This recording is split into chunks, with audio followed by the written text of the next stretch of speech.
Good evening. Detained by ICE in May, a Bakersfield College student accused of being in the country illegally will now be allowed to post bond after months in custody. His attorney sharing the latest in that case. Now his family must raise $10,000 to meet the terms of that release. 23 ABC's Eliza Navarro has more on what Bello's attorney says can happen in the coming days or weeks. Eliza?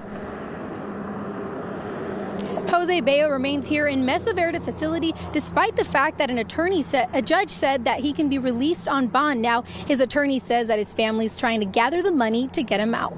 Several people were so compelled by this young man that they drove 8 hours. One was an attorney who represented him years ago in juvenile proceedings, drove 8 hours round trip to San Francisco just to testify on his behalf. A custody redetermination happening Wednesday afternoon in San Francisco. A judge granting bond for Jose Bello.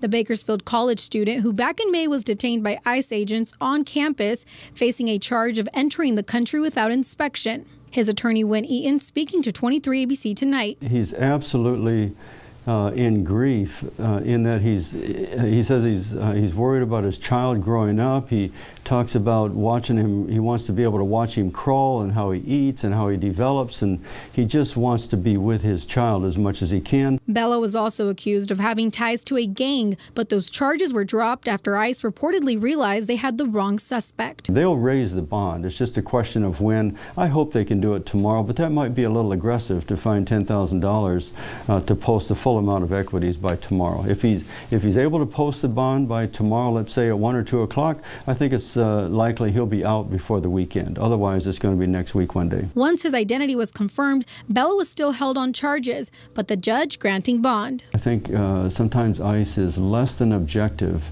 in looking at these facts and the equities. They're required to do so, but they seldom do.